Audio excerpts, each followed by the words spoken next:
Hello my dear students, welcome to Taran sir classes. आज आपके लिए लेकर आया हूँ क्लास 10th की इंग्लिश की बुक फर्स्ट फ्लाइट का chapter number 4 a diary of a young girl Anne Frank. और इसी चैप्टर के कुछ important multiple choice question discuss करूंगा इस वीडियो में।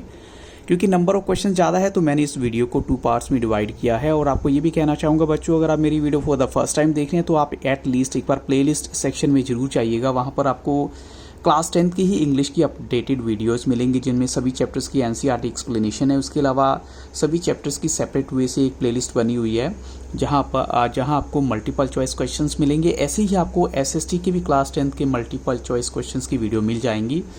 तो देखते हैं बच्चों, यहाँ पर फर्स्ट क्वेश्चन क्या है आपके लिए। आपको बताना है when Anne started writing diary, उसकी एज क्या थी जब एनए ने डायरी लिखना स्टार्ट किया था। तो ऑप्शंस हैं 12 ईयर्स, 13 ईयर्स, 14 ईयर्स, 15 ईयर्स।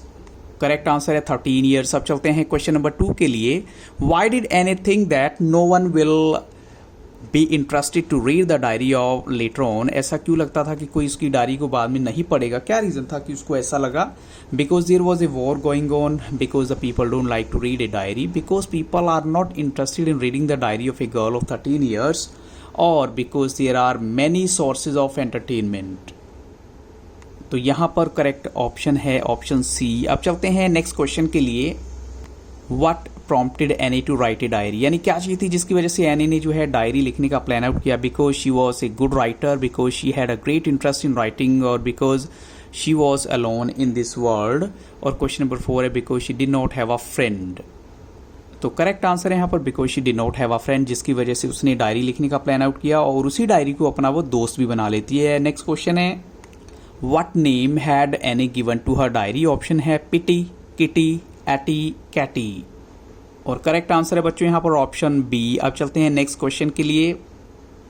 आपको बताना है what was her father's age when he got married. उसके फादर की एज क्या थी जब उन्होंने शादी की थी? ऑप्शन है 35, 36, 37, 38। और करेक्ट आंसर है बच्चों 36 ईयर्स। क्वेश्चन नंबर 6 है एनी की मदर की एज क्या थी जब उन्होंने शादी की थी? तो ऑप्शंस हैं 24, 25, 23, 28। और करेक्ट आंसर है बच्चों यहाँ पर 25। अब चलते हैं क्वेश्चन नंबर 7 के लिए। आपको बताना है where was Margot born. Margot का जन्म कहाँ पर हुआ था? ऑप्शन है इन फ्रैंकफर्ट इन जर्मनी इन 1926, in Frankfurt in Germany 1927, in Frankfurt in Germany 1928, in Frankfurt in Germany 1929। तो बच्चों करेक्ट आंसर है यहाँ पर ऑप्शन ए, यानी मार्गोट जो है एनी की सिस्टर थी जिसका जन्म हुआ था 1926 में जर्मनी फ्रैंकफर्ट में। अब चलते हैं क्वेश्चन नंबर 8 के लिए। When did Annie's father emigrate to Holland. आपको बताना है कि वो हॉलैंड कब गए थे? ऑप्शन है 1932, 1934, 1933, 1935। और करेक्ट आंसर है यहाँ पर ऑप्शन सी। अब चलते हैं क्वेश्चन नंबर 9 के लिए। Who was Edith Hollander Frank. आपको बताना है एडिथ हॉलैंडर फ्रैंक कौन थी? ऑप्शन है एनी की सिस्टर, एनी की टीचर, एनी की मदर और एनी की ग्रैंड मदर। और करेक्ट आंसर है एनी की मदर। अब चलते हैं क्वेश्चन नंबर 10 के लिए। When did Anne's mother go to Holland with father. आपको बताना है एनी की मदर जो है फादर के साथ हॉलैंड कब गई? ऑप्शन है इन मार्च 1933, इन अप्रैल 1933, इन सितंबर 1933 और इन अक्टूबर 1933। और करेक्ट आंसर है यहाँ पर इन सितंबर 1933। अब चलते हैं क्वेश्चन नंबर 11 के लिए।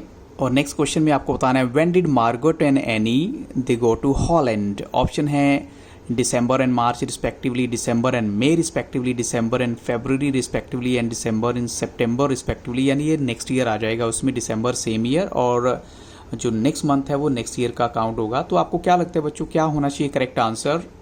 और करेक्ट आंसर है बच्चों यहाँ पर ऑप्शन सी। अब चलते हैं क्वेश्चन नंबर 12 के लिए। आपको बताना है एनी का जन्म कब हुआ था? ऑन 12 जून 1928, ऑन 12 जून 1929, 22 जून 1929 और 14 जून 1929। और बच्चों यहाँ करेक्ट आंसर है ऑप्शन बी। अब चलते हैं नेक्स्ट क्वेश्चन के लिए। Anne Frank lived in Frankfurt until. तो बच्चों इस क्वेश्चन में आपको बताना है एनी जो है फ्रैंकफर्ट में कब तक रही थी? until she was 4, 6, 5 और 3 years। और यहाँ करेक्ट आंसर है ऑप्शन ए। अब चलते हैं क्वेश्चन नंबर 14 के लिए। Who was Annie's teacher in the 6th form. आपको बताना है एनी की टीचर कौन थी 6th फॉर्म में? ऑप्शन आपके सामने है मिसिस क्यूप्रस, मिसिस कॉपरन्स, मिस्टर गॉर्डन और मिस्टर जिलान। तो 6th ग्रेड में उनकी जो टीचर थी यानी कि वो थी मिसिस क्यूप्रस। अब चलते हैं क्वेश्चन नंबर 15 के लिए। 1941 में एनी का बर्थडे जो है बिल्कुल सिंपल तरीके से सेलिब्रेट किया गया। ऐसा क्या रीज़न था? ऑप्शन है बिकॉज एनी वॉज इल, और because Annie's father had died, because Annie's grandmother fell ill, और because Annie's grandmother died. तो उसका रीज़न है कि एनी की जो ग्रैंड मदर है वो बीमार हो गई थी। अब चलते हैं क्वेश्चन नंबर 16। इस क्वेश्चन में आपको बताना है एक ट्रिब्यूट जो है एनी की ग्रैंड मदर को कैसे दी गई उनकी डेथ के बाद। तो ऑप्शन है bouquet of flower was presented on her grave, a tombstone was erected on her grave, or grandmother's candle was lit along with the rest of the celebrations of Annie's birthday, or grandmother was remembered through a song।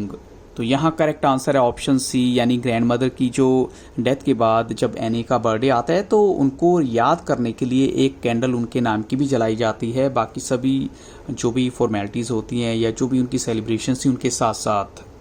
Question number 17 में आपको बताना है why was the entire class quaking in its boots, यानी सबके सब बच्चे शोर क्यों कर रहे थे, क्या हो रहा था ऐसा? Because there was a problem in maths teacher वाली कोई प्रॉब्लम थी, because Anne was not coming to school, because Anne was disturbing the teacher, because there was a forthcoming meeting जिसमें जो है टीचर से डिसाइड करने वाले थे कि किस बच्चे को पास किया जाएगा, कौन आगे प्रमोट होगा और किसको अभी यहीं पर रहना पड़ेगा इसी क्लास में।